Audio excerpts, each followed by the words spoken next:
Hey guys, I'm Nick. Today I want to take a few minutes and I want to talk to you about Vibrio, or flesh-eating bacteria as it's commonly known. I'm going to use my phone. I'm going to go over some things that happened recently here in the Pensacola area. I don't want to miss anything or get anything incorrect, so I want to have my phone. Uh, in recent years, the number of flesh-eating bacteria cases has slowly risen along the coast. It's become a concern for a lot of people. It's not talked about too much in the fishing community, and it probably should be. It's really addressed by the media. It's used as clickbait and all these things, but it's not really addressed why or where or how. And obviously, it's information that people should know about. It usually doesn't happen close enough to our small little cliques or friendships that we think about it. Really, it usually happens down the road, or it was a tourist who came and somehow got it and left, but it doesn't really happen to people that we know. That all changed last week. I'm not going to go into too much detail, but I want to give you some background information. On August 27th, I received a message from Bernie Stewart. Now, Bernie, he just moved to Pensacola from Pennsylvania. He's actually the owner of Bernie's River Stick, which is a mechanical system for like a power pole. It's pretty cool. But he asked if I would call him. He asked a few questions about a venue to introduce his product to the Pensacola area. We chatted for a while. Got off the phone, um, and then while we were on the phone that day, we talked about he fished Indian Bayou. Okay, that was the 27th. Uh, on the 29th, he fished Big Lagoon. He caught a nice trout, nice redfish for dinner. On the 31st, he was submitted into the hospital for a lower leg infection. He had surgery the 31st, and after several surgeries, the infection was identified as Vibrio, or flesh-eating bacteria.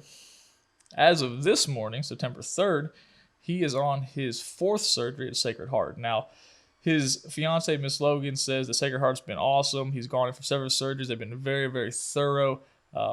He is doing better, but he's not completely out of the woods yet. But this could happen to anyone at any time, and Bernie is the perfect example, okay? So let's talk about flesh-eating bacteria, or Vibrio. Um, it's naturally occurring in warm, brackish seawater, which pretty much means everywhere we go in this area that it could be. Even the Santa Rosa Sound, there's plenty of freshwater inflows, freshwater drainage ditch, ponds, all these things runoff. So there could be brackish water just about anywhere you're going to launch a kayak or canoe or go wade fishing, even launching your boat. So it's important to keep this in mind.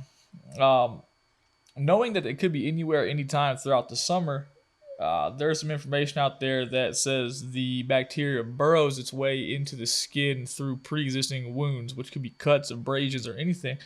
But from everything that we've gathered, Bernie didn't have any cuts on his leg. And some other information says that it just burrows its way into your skin, just digs a little hole and goes into your leg.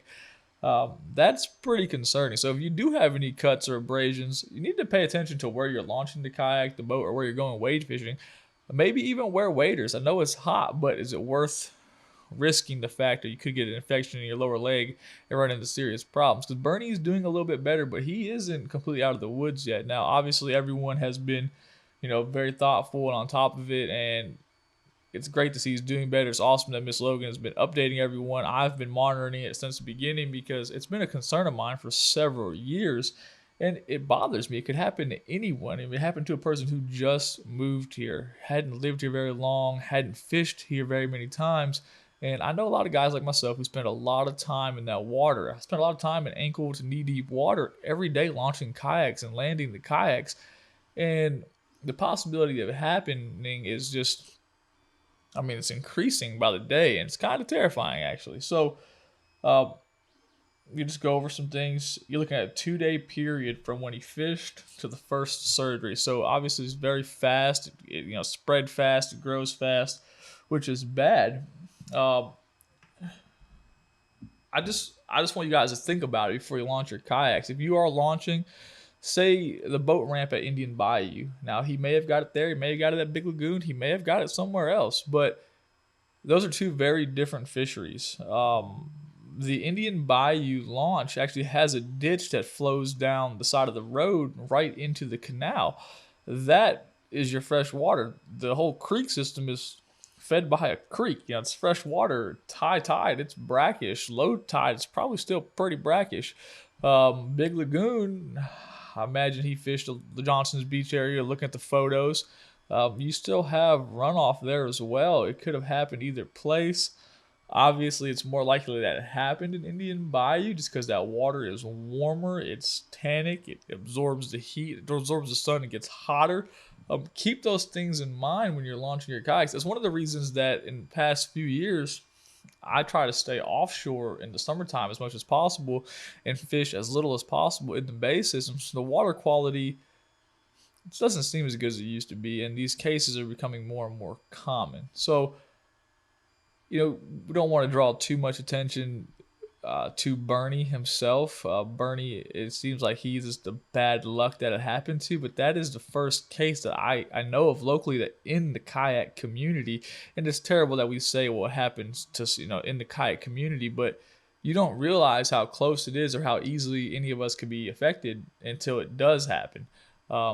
Keep that stuff in mind. Obviously, I am going to take a little extra precautions, do my best to not find myself in those places or places with a freshwater input or where the waders, stuff like that.